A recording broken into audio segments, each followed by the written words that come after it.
और कोई धर्म निभा या मत निभा, लेकिन इंसानियत का धर्म तो निभा। और प्रथम नारद मुनि जी बैठे हुए थे सभा में, और नारद जी को भगवान विष्णु बोलने लगे कि इस सभा से बाहर निकलो। क्यों? क्योंकि तुम नुगरा है। क्या है? नुगरा। नुगरा किसको बोलते हैं? जिसका कोई गुरु नहीं हो। जिसका कोई गुरु नहीं हो। अरे कोई किसी को गुरु बनाना नहीं चाहता तो अपने माँ बाप को गुरु मान लो, कम से कम जीवन तो पार उतर जाएगा, है ना? माँ बाप भी तो पहले गुरु है जीवन के, है भाई? नारद जी को बोले भगवान तुम तो नुगरे हो। रिंकी बिटिया कैसे हो? अच्छे हो? अभी 15 साल का तो बाल निकलेगा तो कमजोर हम होंगे, और पहले से अच्छे हो या नहीं? खड़े होकर दिखाओ, फिर खड़ी होकर दिखाओ। उठो उठो उठो। हाँ, ये बात अब ठीक है। कहीं दर्द चीज चलत पैर को तो छोड़ो, जो कालजे में दर्द था ठीक है। अब बैठिए, इनको मौसमी का जूस पिलाना शुरू करो। हाँ भाई, 6-7 दिन तक लगातार, ठीक है? बोलिए जय जय गुरुदेव। नारद मुनि जी बोले कि प्रभु आप मुझे सभा में से क्यों निकाल रहे हो कि तू बगैर गुरु का शिष्य है, तू नुगरा है। फिर गुरु किसको बनाऊं कि जो जमीन पर सबसे पहले मिल जाए उसको गुरु बना लेना। अब नारद जी जमीन पर आए और मछियारे से मुलाकात हो गई। किससे? मछियारे से। मच्छी पकड़ के आ रहा था, उसके पैर पकड़ के बोला गुरु जी आप मेरे सदगुरु हो। कहने लगा भाई मैं तो मच्छी पकड़ता हूँ, मुझे तो ज्ञान नहीं कि गुरु क्या होते हैं। कहने लगा मेरे को तो मालूम नहीं, लेकिन आप मेरे गुरु। अब नारद जी दोबारा सभा में जा बैठे। विष्णु भगवान बोले गुरु बनाया है कि गुरु तो बना लिया पर मछियारा है। भगवान विष्णु बोले 84 लाख योनि भोगनी पड़ेगी नारद जी। क्यों प्रभु? कि अपने गुरु में पर लगाई। पर 2 ही जगह लगती है। जैसे कहते हैं ना, लड़का देख लिया भाई, लड़का तो अच्छा है पर घर कुछ अच्छा नहीं तो रिश्ता खत्म। जहां पर लग जाएगी वहां काम नहीं बनेगा। और वो नारद जी ने अपने गुरु में लगा दी कि गुरु तो मिल गए पर मछियारा। और भगवान विष्णु कहने लगे तुझे 84 लाख योनि भोगनी पड़ेगी। बोला प्रभु इससे छुटकारा कैसे होगा? देखो देवता भी डरते हैं, आप तो आम इंसान हो, मरोगे यहां से कुत्ता बिल्ली बिजार भैंस यही बनोगे। जैसी नियत ऐसी होगी। क्या? जो दगा करे गुरु यार से वो 4 जन्म भोगेगा। क्या? जो दगा करे गुरु यार से वो 4 जन्म भोगेगा। पहला जन्म कुत्ते का होता है। मरते समय जिसकी नीयत चोरी की हो कि ये फली उठा के खा लूं, उसका जन्म भी ऐसी होने में होता है कि उसका काम ही चोरी करने का है।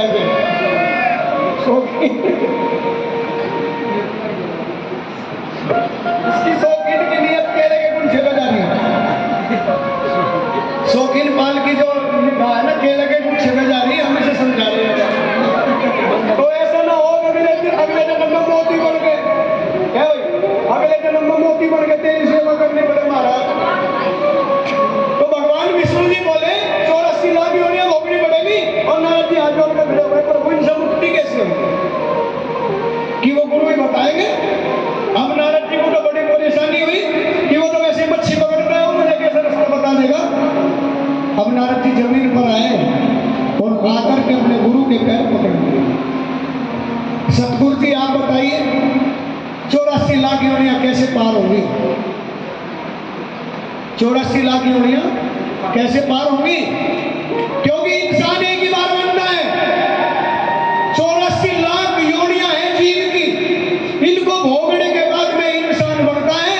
और अगर जीते जी इस जीवन को भी गधे की तरह बिताया, एक दूसरे को गाली गलौज दे के बिताया, एक दूसरे की निंदा चुगलियों में बिताया, तो फिर गधे तो पहले थे ही, फिर भी गधे के गधे ही रह गए तो क्या फर्क पड़ा?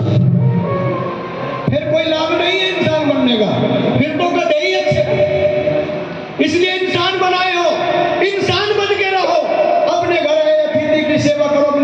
सम्मान करो, अपने छोटों को प्यार दो, अपने माँ बाप की सेवा करो। किसी मंदिर में जाने की जरूरत नहीं है, किसी गुरु की ठोकरों में सर को पटकने की जरूरत नहीं है।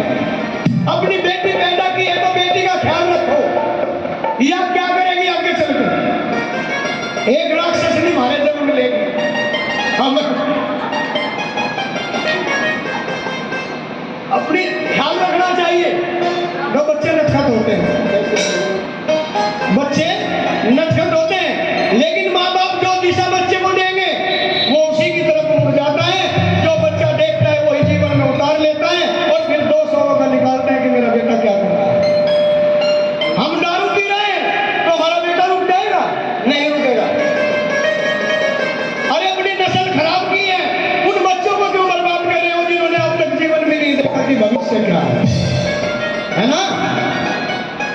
और नारद जी ने चरण पकड़ लिए, बोले भाई मैं मार्ग का तो पता नहीं, लेकिन एक काम करना, भगवान को जाके कहना कि वे योनियां कैसी हैं, नक्शा बना दो एक बार। और जैसे नक्शा बनाए उसमें तो घूमना शुरू कर देना, और भगवान पूछे क्या कर रहे हो कि निकल गया। अब नारद के ऊपर पहुंचे और भगवान को प्रणाम किया और जाकर विष्णु भगवान को मुझे बोलने लगे, मुझे यह रास्ता मार्ग मिल गया बेटा। एक बार हमारे ढोलक वाले के लिए ताली हो जाएगी। नहीं बहुत मेहनत करता है बच्चा, बहुत दिनों से संगत करता है, वाकई मेहनत करता है। मेहनत वालों के लिए तो अकेली बजवाई जाती है भाई। नारद जी पहुंचे, भगवान विष्णु बोले गुरु बनाए। अगर गुरु तो बना लिया तो 84 से मुक्ति, बोले मार्ग तो ऐसे बिना बुलाया आदि प्रभु जी एक काम करो, नक्शा बना। भगवान ने ऐसे हाथ किया, नक्शा बना करके तैयार कर दिया। कितनी योनियां हैं? 84 लाख। जल में कितनी योनियां होती हैं? जल में आप बताइए। हाँ कुलदीप खड़े हो जाइए। कितनी योनियां जल में होती हैं मालूम नहीं? चलिए बैठे, कोई बात नहीं, कमी तुम्हारी नहीं है, कमी हम जैसे लोगों की। किसकी है? हम जैसे लोगों की, जो गुरु बन के गद्दियों में बैठे हैं। ना किसी गुरु से आशीर्वाद लिया, ना किसी गुरु की सेवा की, और सेवा करवाने की इच्छा रखते हैं। क्या है? घर घर गद्दी लगी है, 2 तस्वीर रख दी, बोल क्या लेने आया? अरे जब तू मेरे से पूछ रहा है फिर तुझे क्या पता भाई, है नहीं? चल 100 रुपए कह रखवा लिए, दिन में को 20 आ जाओ, कितने हो गए? 2000 हो गए। महीने के कितने हो गए? 60,000। सरकारी नौकर के दिन आते कौन सा मौत के मुंह में खड़ा होता है? हमारा सप्ताह है भाई, रोज सब्जी बेचे, बेचारा सारा दिन मेहनत करे, 1000 रुपए 500 रुपए मुश्किल से बचते होंगे। बात ये कहने की है, समझने की बात है। 60,000 की तो बिक्री लाया और 2000 की सब्जी लेता है उसपे, और गली गली आवाज लगाता फिरता है, ले लो सब्जी। और यहाँ मकटाई में कोई आवाज लगाने की जरूरत नहीं है, अपने आप आते हैं मुर्गे, उनको मुर्गे बताते हैं भगत लोग। अखाध मुर्गा आ गया भाई, हैं? और 2000 रुपये रोज कमाते हैं। इसलिए हम जैसे लोगों ने हमारे धर्म को लूट करके खा दिया। अब विश्वास करें तो किस पर करें? जब ज्ञान सुनाते ही नहीं, ज्ञान तो सुनाते ही नहीं। अब तक तो नाट 1440 चक्कर होते नाट के, काली आई हनुमान जी आ गए, हो गया, फिर भैरवनाथ आ गए, फिर शिव जी आ गए, सारे थाली हो गए, बैठ जाओ उसके नाम के। ऐसा ही है नहीं? ठीक है ना? इसलिए आप खुद में भगवान की वो अंश हो, आत्मा वो अंश है जो उसके गुच्छे का एक अंगूर के जैसा दाना है। ये आत्मा उस परमात्मा का वो अंश है। कहाँ भटकते हो? अब जब देवताओं जैसों को भी मुक्ति नहीं मिल रही बिना गुरु, फिर आप क्या है? और नारद जी ने चरण पकड़ लिया, नक्शा बन के तैयार हुआ, उनका तो घूमना शुरू कर दिया नारद जी ने। प्रभु बोला क्या बात कि 84 पार हो गया। तो अगर गुरु की शरण में रहोगे, गुरु तो अपना भले ही द्रोणाचार्य पुतला बनाया एकलव्य ने और उसी से शिक्षा प्राप्त कर ली। अर्जुन को वो शिक्षा पास रहे करके भी प्राप्त नहीं हुई जो एकलव्य ने पुतले से सीखी, लेकिन भाव था उसका कि ये मेरे गुरु हैं। और आज हमारे चेले कैसे भाई?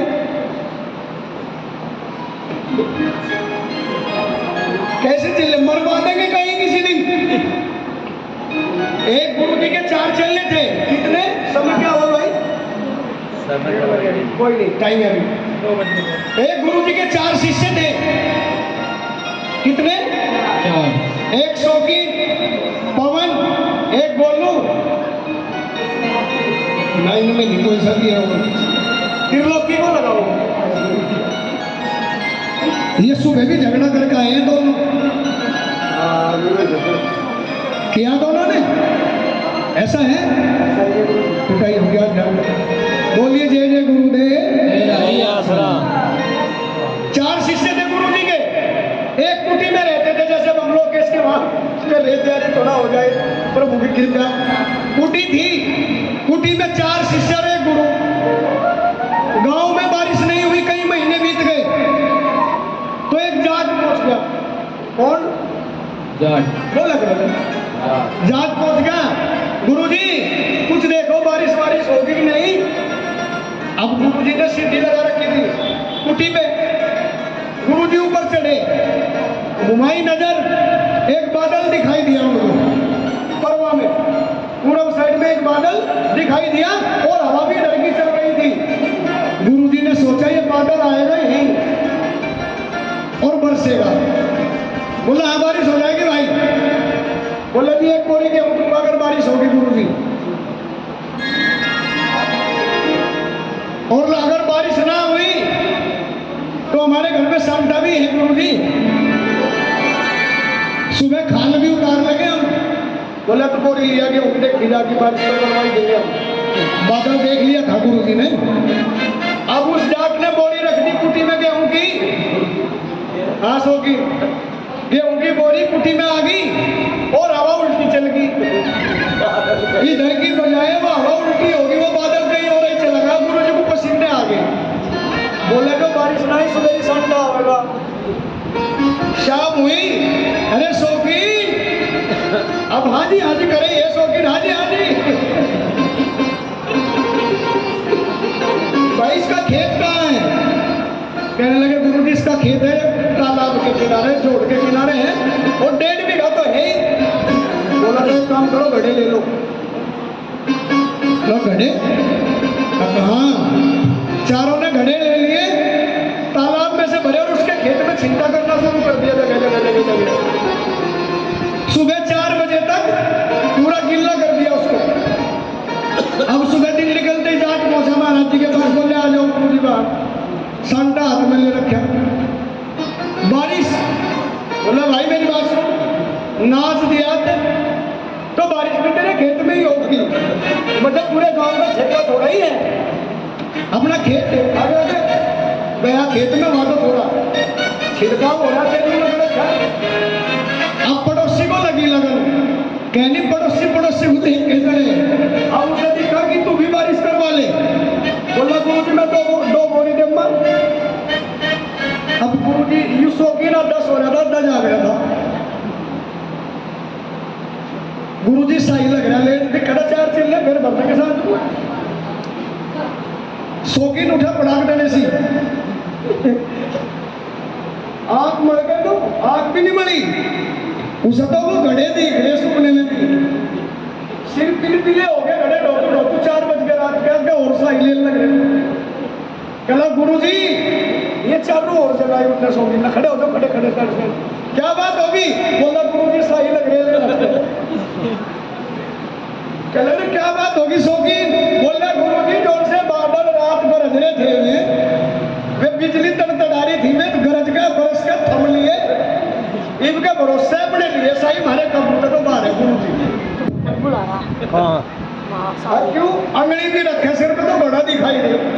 तो मेरे सतगुरु ने मुझे ऐसे चलने दिए, कहीं भी मरवा सके रोड में खड़े खड़े हैं, ऐसे ही हो रहे। चलो खैर ये तो एक समझाने की बात थी। इसलिए किसी पे विश्वास करो, भक्ति है निष्फल जब तक मन में विश्वास नहीं, और मंजिल क्या ढूंढोगे जब भी तुम में प्रकाश नहीं। विश्वास किसी पे करोगे तो भगवान मिल जाएगा, और अगर नहीं करोगे तेरे भगवान भगवान के मंदिर में खड़े हो कहीं नहीं मिलेगा, है ना? बोलिए जय जय गुरुदेव। टेढ़ा ही आसन। 5 मिनट 5 काला 5 लगाओ, बढ़ाओ बस।